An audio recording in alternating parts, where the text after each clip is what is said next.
on screen or heard, that is your warning that we are recording now. All right. That was your fair warning.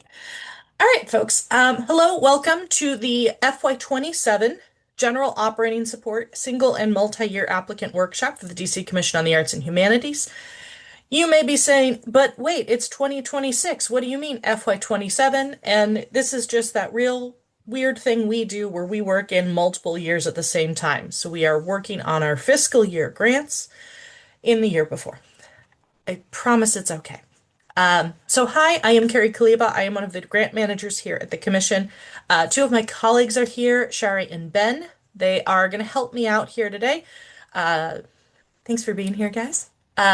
So they are available. They'll be helping me with monitoring the chat. So if we have questions throughout this presentation, we are going to try and cover a lot of information, so your question may be answered at some point. And hopefully it will be. But feel free to drop questions in the chat. I do have a couple of breakpoints where you can come off mute and ask questions as we go. All right, let's dive in. We like to start all of our meetings with a land acknowledgement, recognizing the Nacotchtank and Piscataway people, the first residents of the land that would become the District of Columbia. Every community owes its existence and vitality to generations from around the world who contributed their hopes, dreams, and energy to making the history that led to this moment. Some were brought here against their will, some were drawn to leave their distant homes in hope of a better life, and some have lived on this land for more generations than can be counted. Truth and acknowledgement are critical to building mutual respect and connection across all barriers of heritage and difference. We begin this effort to acknowledge what has been buried by honoring the truth. We stand on the ancestral lands of the Nacotchtank and the Piscataway people. We pay respects to their elders, past and present. Please take a moment to consider the many legacies of violence, displacement, migration, and settlement that bring us together today, here today. And please join us in uncovering such truths at any and all public events and use such truths to guide the legacy of this commission. So, a couple things here, a couple little bits of housekeeping. Like I said, you can ask questions in the chat as we go through. We do have some points where we will be able to ask questions, and I'll ask you if you would like to come off mute for that. But until we reach those points, it would be great if folks could keep themselves muted. We are recording this meeting, so if you do not wish to be seen on camera or do not wish to be captured vocally, just that's your warning. But some questions you might ask yourself, like when is the due date? Do I qualify? How do I upload my work samples? Refresh my memory on things. Feel free to drop those as we go. Some of my colleagues are helping out and they will be helping me answer questions as we go. We will also be compiling questions and put together an FAQ, a big questions and answers document that we'll put on our website. So we'll make sure that we get questions answered publicly as well. All right. So here's what we're going to do today. We did the welcome, go us, one thing checked off. Then we're going to do a quick overview of what the General Operating Support Program is, and we're going to go over the changes for FY27. There are some pretty major ones this year. We'll talk about accessing the application, a little bit on the narrative questions, the scoring criteria, the support and uploads, documents, and then some open question time. All right. So the General Operating Support Grant is for organizations that are incorporated as a nonprofit with a federally designated tax-exempt status under Section 501c3 of the United States Internal Revenue Service Code, as evidenced by an IRS determination letter dated at least 1 year prior to the application deadline date. I'm not going to read all of these, but effectively what we need from you is that you be a federally recognized 501c3 nonprofit with a primary mission focus in one or more of the arts or to unmute. We do have a list of those disciplines referenced in our guide to grants, which you can find on our website. There will also be a list of things in the application itself. We do want you to be have received CAHGOS. Sorry, let me back up. We want you to have received at least one CAH competitive grant in the past to be eligible for this award. If it is your first time applying to general operating support, we would like you to have received at least an arts and humanities education project, a field trip, a capital projects, or a PEFO, a projects, events, and festivals for organizations grant. If you have never received a grant from CAH in the past, this is your first time doing anything with us, we're going to direct you to our capacity building cohort. They are having workshops on Wednesdays. We do have this guidance here, though. This is the CAH Multi-Year Award, and I'm going to talk about that a little bit later. I know there have been a lot of questions about that, and I'm going to talk about that in a bit. But we do want you to have at least 51% of your organization's activities occurring within the District of Columbia, and that all of the grant dollars you may be awarded by S used to support DC personnel and programming. We know that a lot of folks in a lot of organizations may do programming in Maryland or Virginia or other jurisdictions, but we want this award to be funding and supporting DC specific activities. There's a lot of additional stuff. A lot of these things if you're eligible for this grant, you've already done. And a couple of things we want to note about this. We do want you in good standing with CAH. So that means things like you have all of your reports in. If you have any outstanding reports or you have a question about that, do please talk to your grant manager. We should probably reach out to you if you are in peril for anything like that. But we'll, check in with us is always good. And we do want your principal business office address in the District of Columbia, subject to an on-site visit. This means we do not allow PO boxes, and we don't want you using board members or volunteers as evidence of your business address. It's okay if it's, the executive director or something like that, but please do, if you have any questions about the address of your organization, reach out to a grant manager. You can reach out to me, you can reach out to a current grant manager, and we'll help you out. Couple of additional restrictions for GOS grantees. This is our big award. So if you apply to and receive the general operating support single or multi-year, you may be restricted from applying to certain other grant programs. The big thing is that a scope of work that you articulate in your grant request cannot be duplicated in any of our other grant programs. So big one, if you receive a GOS award from us, you are ineligible to receive the projects, events, or festival grant for organizations. You may be able to apply for one of our other project grants or capacity grants. So those may be things like the education grants, field trips and education projects, the eStarts grant, PABC, the Public Art Building Communities, and on the capacity side, CAP, which is the capacity, not building, the construction projects one. If you do apply for any of these, like I said, they cannot duplicate work. So if you have a program as part of your work, let's say that you run an after-school activity for school children and your GOS application covers 3 schools, you cannot apply to an education project that also covers those 3 schools. If you want to extend it to a 4th school, then you could apply to an education project for that. If you do have questions about that, though, I do recommend you reach out to a grant manager, set up a meeting, and you can also talk to our education team about that. So the big deadlines, application is open now. It opened on April 1. It will close on May 5th at 5 p.m. If you have any incomplete applications, they may be deemed ineligible for review and funding. We will reach out to you if that is the case. We do recommend that you read through the RFA, through the request for applications completely before submitting the application. We do want you to be up to date with reporting requirements. Do check in with us. For those of you who are current grantees, I know there are some questions right now about the interim reports because we have moved to a new system and you will get updates from us soon. And applications are reviewed and scored by a peer panel of arts professionals. and the award amounts will vary. So just a note here on the paneling process, multi-year applicants, if you opt for the multi-year, you will not undergo the same peer-reviewed process as most of our grants. You will conduct an internal review for eligibility and completion. We will reach out to you if there is a problem anywhere. If you do opt for multi-year, you will receive your funding based on your current FY26 award. These award amounts are subject to the availability of funds.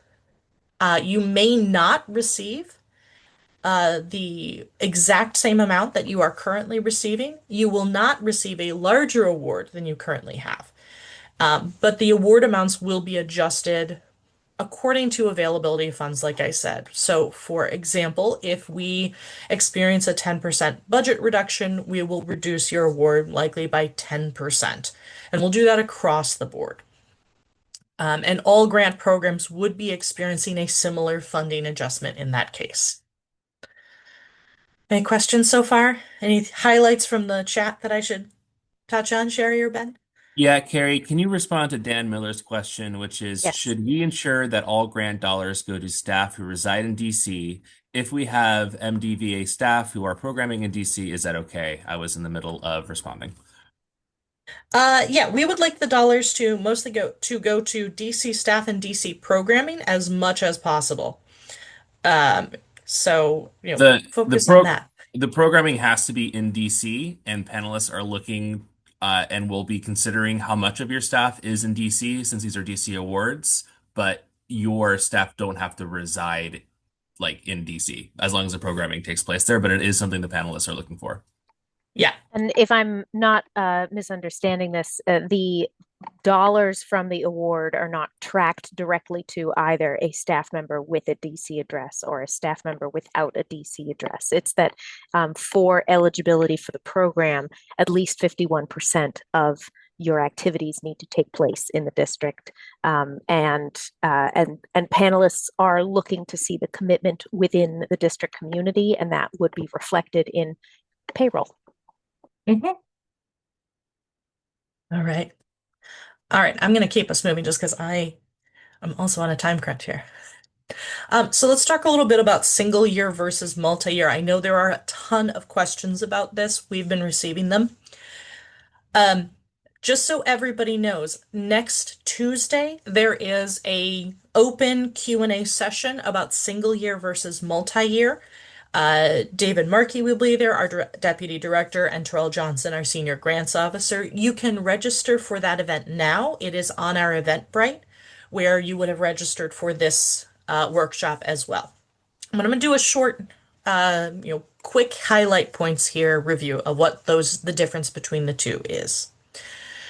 So the multi-year funding option means you are currently receiving funding now for FY26.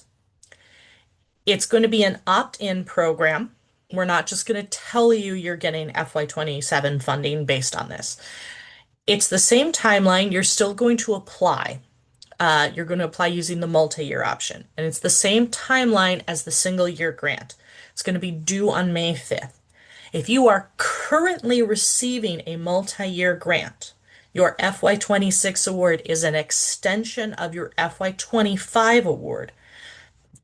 Then you are going to apply for the single year funding option this year. So if you are current multi-year, apply for single year with the thought that the FY27 award will be extended for FY28.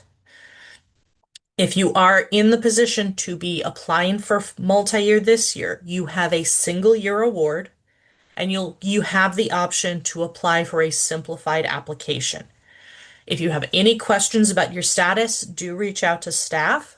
We are here to help you get through this. You are under no obligation to apply for multi-year if you are a current single year applicant. You can make the decision that is best for you. If you do opt for multi-year, this is a 2-year grant.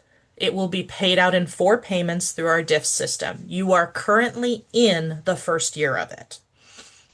We will ask for an interim report and a final report. And then, like I said, in year two, we are going to aspire to provide the same level of funding. This is all contingent on what our budget looks like for next year, which is still being finalized.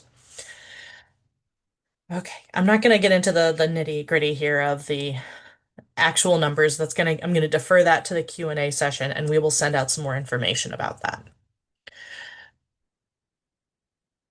So the intent here is to give you some options for stability and longer term planning. If you are opting for the multi-year funding, you must be a current FY26 GOS grantee and received a GOS grant in 2 of the last 5 years, in addition to that FY26 award. So that's 3 years of GOS funding, and then a demonstrated track record of compliance with grant reporting, etc. All of these organizations will go through a review process. If you opt for multi-year, it's an internal review from staff. It is not the peer-reviewed panel. You will have the option here of opting in or out. Yeah, and it's going to be based on our budget and things like that. Okay, sound good? Like I said, I know there's a lot of questions about it. Any highlight reel questions? Sherry looks so concerned. One, I forgot that my camera was on, so there's that. That's just my face. But also, Okay. there was a question about being able to use GOS funds to pay for venue space outside of the district. Can you speak to that? Uh, that would be something I'd want to talk to you post-award. Things like that where if you are awarded, we ask for a budget at the post-award state where we want to know where you're going to spend the money. And that would be a case where I'd want to talk to you one-on-one, of just where are we going to distribute these funds? Where are we going to have some issues, and things like that. So it could be feasible. It would be better if the funding was spent in DC and you were allocating other funds to outside of the district activities. Sound good? Okay. Thank you, Carrie. Thank you. All right. So let's go into the actual application itself and just some general tips and tricks here. We have a couple of things. Do keep a copy of the scoring criteria nearby when you are writing. Write to the criteria. You want to avoid buzzwords and hyperbole. If you are making any claims in the application, you should be able to back them up with support materials and work samples. So if you say that you are teaching all of the children in the world, the power of painting, you better be able to back up that you are in fact teaching all of the children in the world the power of painting. We want to see that evidence, and so avoid the hyperbole.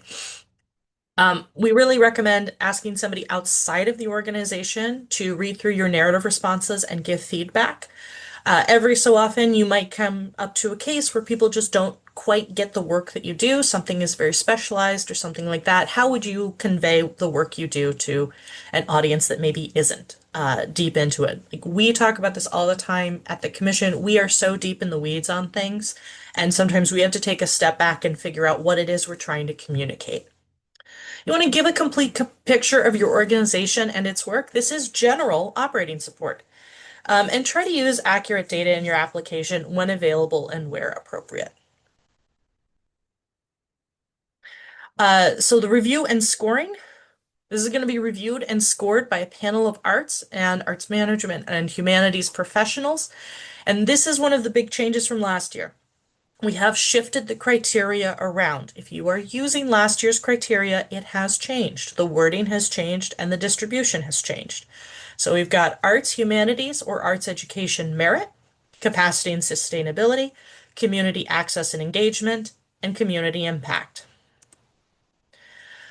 So the first one, arts and humanities or arts education merit. So look, we've got this on a point system here. The mission and vision are supported by the work samples and support materials provided. The programs, projects, or initiatives demonstrate knowledge and skills in the content area.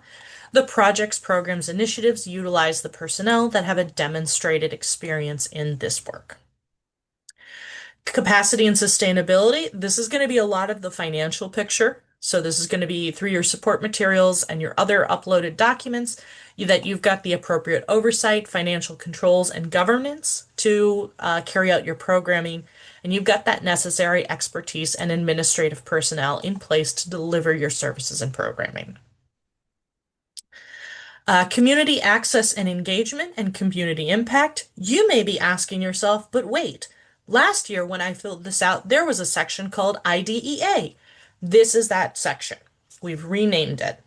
So this is going to be asking you about demonstrating intentionality in ensuring that your programming is accessible to diverse communities.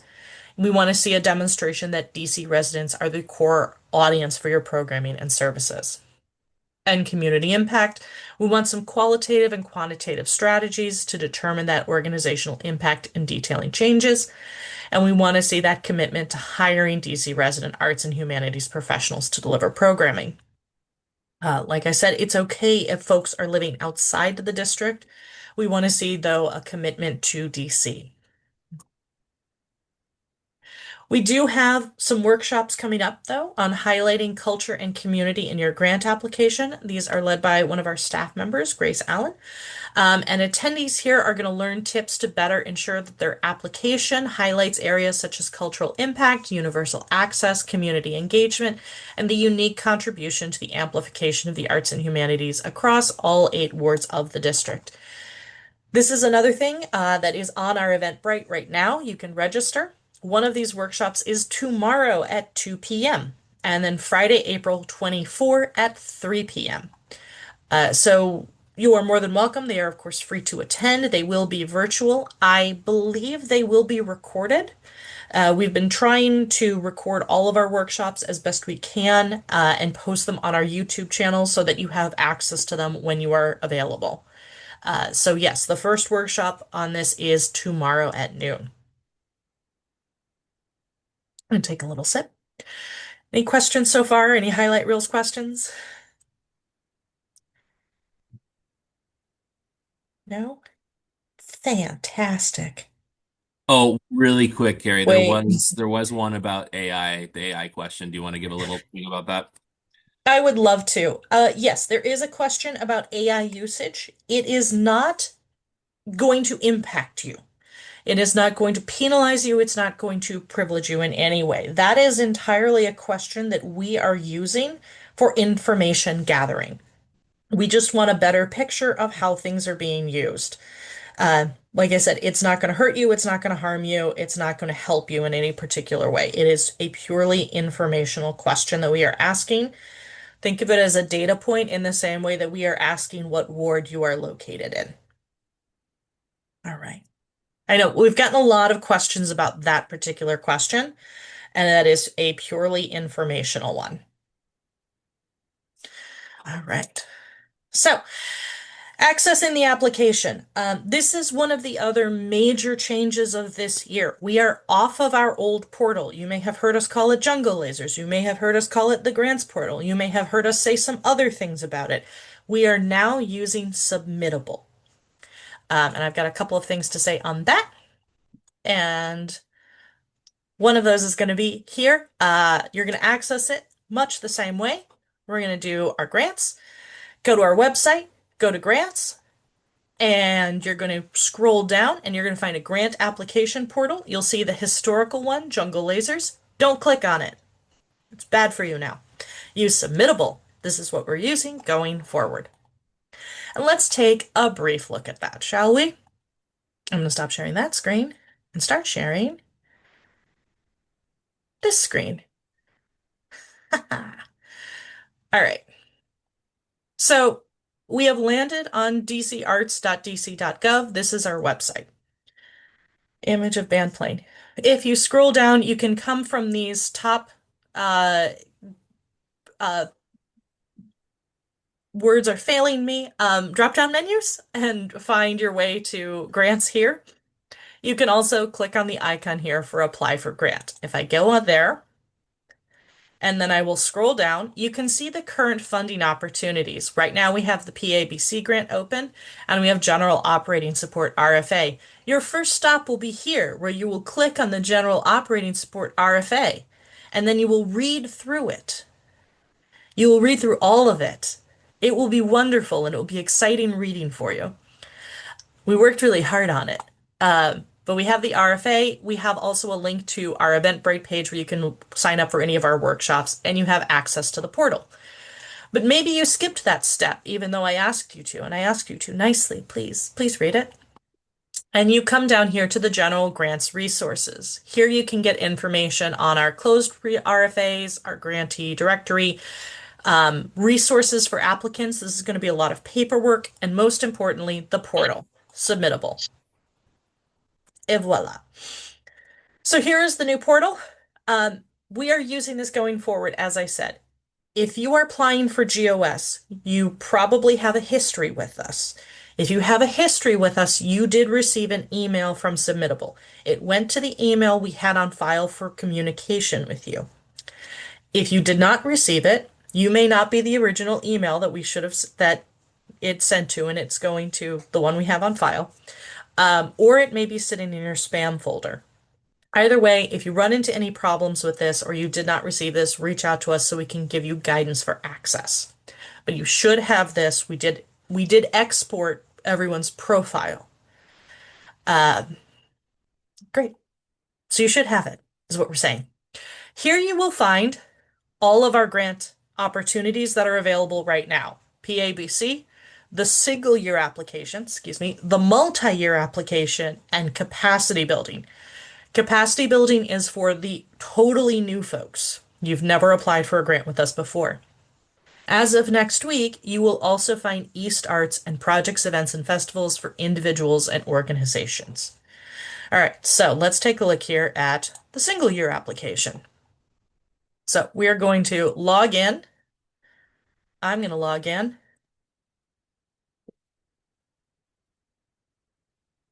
Hope I got my password right. I did. Look at that. I'm so smart. So you are going to find here some overview. We got that's my made up organization. Someday I'll have a better name for it. Then we have our informational and eligibility screening questions. A lot of these are, like I said, informational. We want to know if your address changed because we need to make some adjustments and update systems across the board. So that's just let us know what's going on. Have you attended a workshop? We have. We're doing it right now. Has AI been used in the creation of any part of this? Nope, I'm bad at it. Also, nope, I'm bad at it. And I'm going to choose my type of support here. Generalists or service organizations. If you're a service organization, you probably know who you are, but those are the organizations that are providing services to other organizations rather than the general public. So clickety click, I'm a generalist. I'm going to give you some information. I'm in Ward 8. The discipline, we did get some questions about that. This is the full list of what the NEA codes for organizations. You want to pick the one that is best associated with the work you do, which we're going to pick one. Secondary discipline, if applicable, and then same for institution type. I'm an arts center. We want to know your founding date. We would like to know your fiscal year start date and your fiscal year end date. 27. And then tell us your mission and vision. We're going to ask for your top 3 accomplishments for the past 2 years. And then we're going to want your additional request details. So this is going to be where you're going to tell us about your projects and programs. These should all look very similar to last year. These are in fact the same questions. They're just formatted differently. So we have your program type, tell us what it is. Again, select what fits best. Your cost, anticipated, brief descriptions, things like that. If you have additional programs, we would like to have up to 5. You do not have to have 5, but up to 5. And then you can keep adding them. If you select yes, you will get additional programs. If you are done, tell us no when we're done. Capacity and sustainability, these are going to be similar questions to what we asked last year about your finances. So stuff about your 990s, cash expenses, your budget narrative, etc. Similar questions for access and engagement and community impact. And then this is the big one here on work samples and uploads. Here is one of the significant changes from the old system to the new system. We're still going to ask for a statement.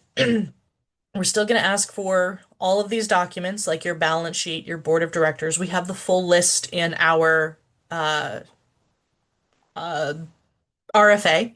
That's the word. Words are helpful. And we've got some additional things as we head down to the work samples themselves. Historically, we have been able to accept a link out to YouTube or to Vimeo. We don't have that with this system. Submittable does not do that, and we do not want you linking out to other workshops or other websites. So please, as much as you can, download and upload those files. We want them as the MP3s, the MP4s, the WAV files, whatever they're going to be.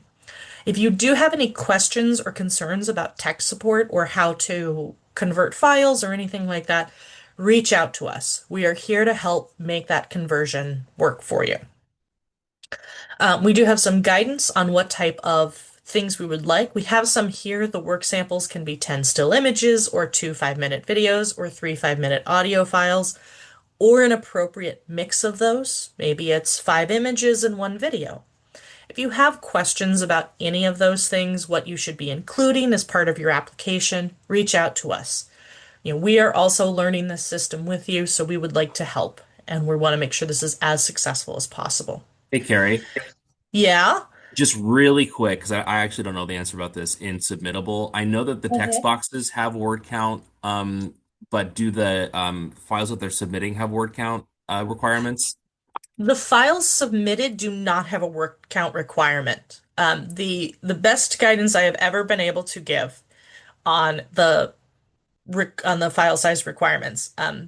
Some things are going to be too big to upload. We'll find that out. If you have concerns about the size of anything, do let us know. But in general, my big guidance for any work sample is um, consider how long your audience is going to look at anything. Sometimes it is not good to throw everything at it. You really want to curate an application that is good to read. I hope that helped. Okay. Um, I'm going to stop sharing this screen. We all looked at that. It was fun. Um, and let's go back to my original PowerPoint, shall we? Oops. Let's do that. I am trying a new system where I stop in the middle of this and I take you all to the website. So that was your experiment time. Um, As a general rule, though, grant staff, we are here to review your application for compliance, for completion, and any of these serious questions up to 1 week prior to the deadline. So the deadline is once again May 5th. We need to know that you need help by April 28th. Uh, and that's just, we need to know that you are asking for help by April 28th. We want to have time for us to read through your materials and give you good feedback and for you to be able to act on it. So that is the thing. But you can reach out to us at any time if you have questions about uploads or anything like that. It's here. Any other burning questions? No? Okay. Great. So a couple of things here. Support materials and work samples. The work samples are the work that you do. The support materials are other things you may do that support your work. So internally produced items like curriculums, strategic plans, marketing materials, anything like that. And 3 externally produced items that might be reviews or testimonials, letters of support. These materials are what makes the most sense for you. If you have questions about them, do reach out to us. In general, we are going to ask this. For documents of all kinds, please save and upload them as PDF files. We will not be able to accept them as anything other than a PDF file. I know you desperately want to save it as a Word document. I am happy to show you how to save that as a PDF, if you need help with that. But we would like these documents as PDFs. It is more secure. It is easier to read for our panelists, and for us. The work samples can come in additional file formats. There is a list. I don't know if you will notice that, but when we were looking at the work samples section, there was a file formats list of what we can accept there. All right. Um, a note on that work sample content and on everything, we guide our panelists to review only within the four corners of the application. There is no expectation to click on outside links or content. It is not going to be looked at. You can screenshot things if you are going to do that, and if you have questions about that or how you might frame it, again, reach out to us so we can talk to you about that. That's what we're here to do. So please do not at any point say, for more information, please see us at www.myorganization.edu or .gov or whatever it's going to be. Uh, thanks. And a couple of notes here. The review panelists are required to review your work samples, but they are not guaranteed to review anything beyond the recommended number. So if you have like 4 videos and you think they're really great, only 2 of them are going to be requested to be viewed. If you have an excessive number of work samples or support materials, we may reach out and say, let's cut it back. What do you want to focus on? We would like to ask that you label or describe your work samples as you're uploading them so that they can identify what they're viewing.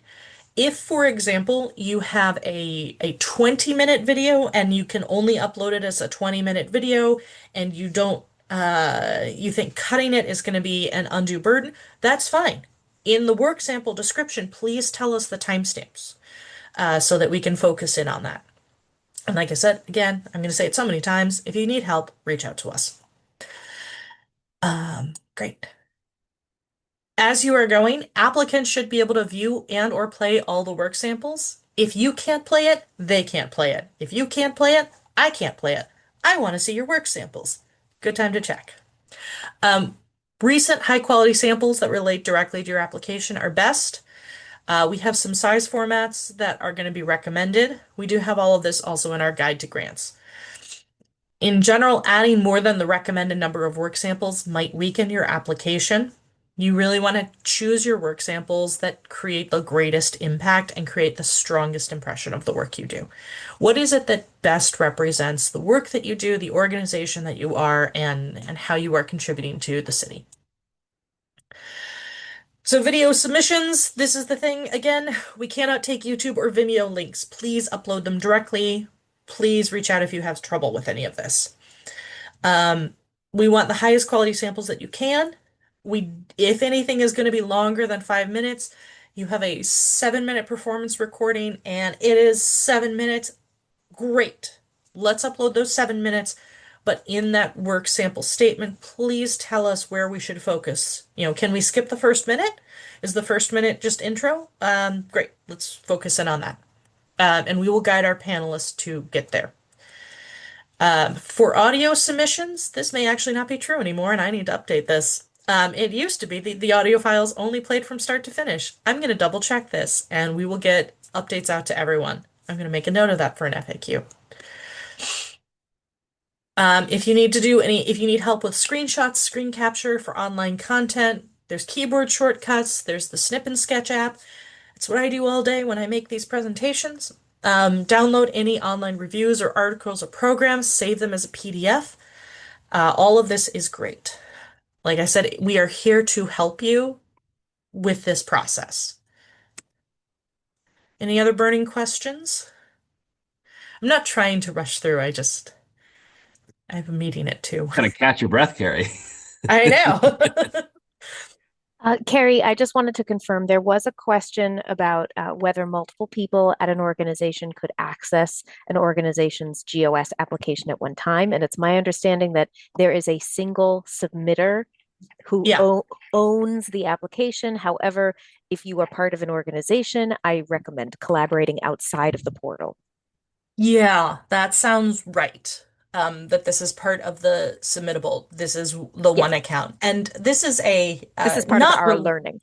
this is also part of our learning. This is also part of my not necessarily part of this, but just a general best practices. It is great if you can, as much as you can, set a stable access point for submittable and also for diffs, our payment program. So that when if there are staff changes, if people leave an organization or anything like that, that you are able to re-access these materials. We have found with some of these cases, as we've transferred to submittable, that organizations have accounts with submittable that they did not know about because it was from 2016. And they have not touched it since then. And there's been a fair amount of turnover in that time, and they just didn't know that it was there and that they already had an account waiting for them. So that is part of this learning process that we're going through. So this is just a general thought for everyone. Uh, consider setting a stable access point or access email. And then if you do need to change it because people leave and you need it to change it for security reasons, reset the passwords and things like that. Uh, One more for you, Carrie. So someone asked about the 990 for FY25 not being available until later in the summer, and I mentioned the okay. postcard, but they said that unable to get the postcard is what else can they submit in Ah, this case? if you are submitting the postcard 990 because your organization's expenses are under $50,000, we would like to see bank statements. Please submit bank statements for the last year. You can redact sensitive information. I don't need to see your account numbers. I don't actually want to see your account numbers. But we do want to see your bank statements. The capacity building cohort has a lot of guidance on this because they have a lot of the postcard 990 situation. And we do have this, I think, in the RFA as well, and you should see it in submittable that if you are a postcard organization, we would like to see your bank statements. If it is a case of you are going to, if you do not have your 25,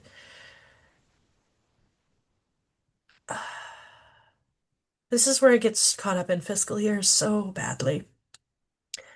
If you don't have like this year's, your most recent 990 ready yet, and you have the prior fiscal years ready, we want to see that one. But do check in with us so we can just make sure we know where you are. I know some folks have interesting fiscal years or are had got extensions or anything like that. But please, if you have questions about what fiscal year you are submitting for your 990, do reach out to us so we can talk with you. We just don't want it to be too old. Okay. All right. Oh, goodness, there's so many more slides. So a couple of things, like I said here, um, you've got this financial picture that we're looking for. So that's going to be your 990. We want the most recent one that you have available, your current budget, and then in your projects and programs section, that's where you can tell us your future expenses, what kinds of projects are coming up that would be used for this grant award. So we're going to want to see a balance sheet from your most recently completed fiscal year, your current budget as approved by your board of directors, and a profit and loss statement from your most recently completed fiscal quarter. There is also a section for the District of Columbia funding source form. It is not actually part of this application. Do not worry about it too badly. We will have additional information about that shortly. We've gotten some questions about it. We are going to want a certificate of liability insurance for general coverage. It should be current. It should have a waiver of subrogation, naming us as additional policyholders and include us as a certificate holder. We do have language for this. We are happy to send it out to you. I believe we've also set up a web page where we have that language ready and stable. And we do not need your full policy. I do not need a 200-page insurance policy. I'm very glad you have it. That is wonderful. I need the cover page. There is an Accord cover page. It looks like this. It's a single sheet. And like I have here, there's a description of operations language and the certificate holders. We do have guidance for this that we are happy to send you. Typically, your insurer knows what we are talking about, and you can, ask us for this. We will send it to you. Just copy and paste it directly, and they will update it for you. It should not have any additional cost associated with it. If your insurance is going to expire anytime between the time of application and the time of award, so between May 5th and October 1, we're going to ask that you update it with us. It's not going to penalize you in any way, but just in general, we'd like to get an updated form. Okay. Some additional documents to upload. Current board of directors, we're going to want to know what their roles are. We'd like to know generally where they live. If they do not feel comfortable giving us their full home address, their neighborhood or ward would be really helpful. We'd like to have the resumes of key personnel, including your major executive directors, your managers, your arts personnel, staffing, what they do, their areas of responsibility. This is so your panelists can assess the skill of the administrators involved in the work to be created. So we're going to ask for an IRS letter of determination, your Form 990 most recently submitted, a W-9. We have links to this. The IRS Form W-9 is the March 2024 version seen here at the top of this form. This name should match on all documents and in the grant portal. Also, the address should be in DC and match the address in the portal and in diffs. If you have changed your address in the last year, let us know. We have some things we need to do to make sure that it gets updated. We need your EIN and then the signature. In any of our documents that are signed, it needs to be an ink or manual signature or a verified electronic signature with a date time stamp dated in 2026, not in 2025. You can tell I reused a slide here. And then save it as a PDF. If you have reached out to us, we can send you a form to sign. We're also going to ask for a certificate of clean hands, statement of certification. We do not have a form that is required at this time, but we will want clean hands and statement of certification. These should be familiar. Just a reminder on the certificate of clean hands, you get that at mytax.dc.gov. You want to download a certificate.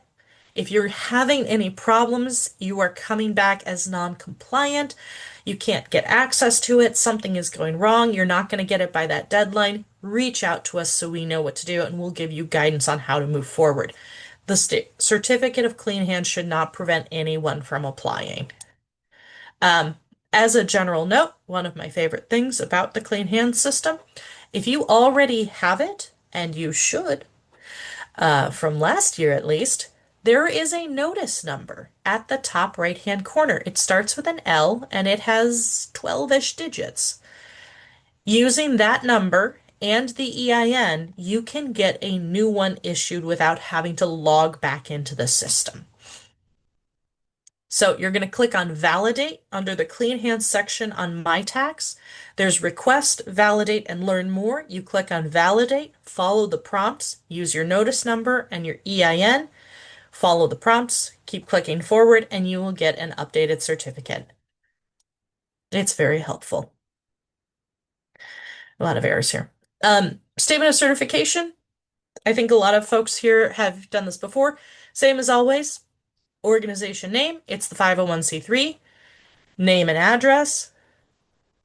I need to update this slide too. This is the FY27 General Operating Support, or GOS. That is the grant program. Needs to be General Operating Support. I know folks will want to reuse this for AHAP or FTE or CAP, and we just need that grant program. The grant program is associated with the application. Last page, title is optional, but we do want, again, signature, same thing, ink or a verified e-signature. We don't want a signature like font. These will be rejected and pushed back to us. And this should also be similar information, or the same that we see on the W-9 and grant application. General tips and tricks. We are running up on time, so I'm trying to speed through. Do fill out a new statement for each grant program. Don't just do the one file and call it good for the year. E-signature. DocuSign is available. Adobe Sign is available. If you are pulling it up on an iPad or a phone or something and you can scribble with your finger, that is acceptable. That counts. We just don't want fancy font signatures. Those do get pushed back and they do slow us down. If you need the specific language for their certificate of insurance, reach out to us. We will send it to you. And then you can get it from your insurance representative. I'm unstable again. Oh dear. Clean hands. We do check this multiple times during the grant cycle. Follow the validation process. If you have any problems, keep us in the loop. Upload everything as a PDF. It's wonderful. It's great. It makes us all happy. I'm gonna scoot through here just because I'm running out of time.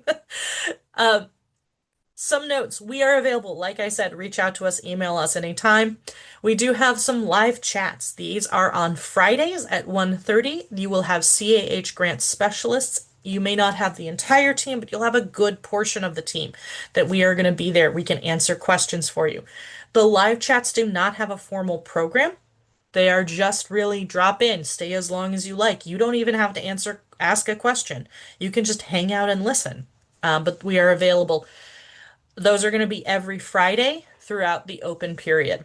I have highlighted here April 28th. That's a Tuesday. And that's going to be the deadline day for getting feedback from us or telling us you'd like a grant review. But we have just an open time here so you can drop in, as we get close to the deadline, we'll be available. This is my general ask. We do need grants panelists. Please consider, if you haven't been a panelist, you might want to be a panelist this year and review programs. You may not want to look at this one, but you may want to look at some of our other programs. We do have a virtual training. You'll be assigned applications. We do have an in-person panel to review and rescore the assigned applications. Do reach out to us if you are interested in that. Tell your friends, tell your enemies. We'd like to talk to them. And then just so you know about the timeline and the process here overall, we are currently in the application period. After application, we do review them. We do review for eligibility and completion. Then they are released to the panelists. The panelists will then review them for content and they will score them. The panelists will then have a not in person, virtual meeting. They will have the opportunity to rescore and make their final recommendations. We take those recommendations and turn them into funding recommendations. Our final update for the awards will be in early October, and panelists will be issued a $250 gift card as compensation and appreciation for their time and energy. Here's the contacts. I swear we're at the end. Terrell Johnson is our senior grants officer. You can reach out to him. You can reach out to me. I am Carrie Kleba. I am the grant manager. You can also reach out to Kayla Williams. She is in charge of the capacity building cohort for GOS. Sherry and Ben are also here, and I'm going to throw them into the mix here. You can also reach out to them. If you are unsure of who to talk to, if you have been talking to one of the other grant managers, please reach out to them. We all know each other. We've spoken to each other. We would like to help each other, and we will get you in contact with the right person. You can always reach out to me for any questions, and if I can't answer them, I will absolutely get you the person who can. Okay. And our office hours are 9 a.m. to 5:30 p.m. We are at 200 I Street Southeast. So, that's when you'll find us. That's when you can expect responses from us. One thing I did not mention, and I did not include this in this presentation, even though I should have, and this is a thing that I regret not having here. Next Thursday, April 16, is a DC holiday. It's not a federal holiday, it's a DC holiday. It is Emancipation Day. We will be closed. The DC government offices are closed in observance of Emancipation Day. You may not receive a response from us on that day, but on the 17th, on Friday, we will be available. So, well, most of us are. I will be out of office. But so if you are desperate for a response for a question on the 16th, unfortunately, you may not get it. You will get it the following day. So plan your crises accordingly. Uh, it's the best advice I can give in this life.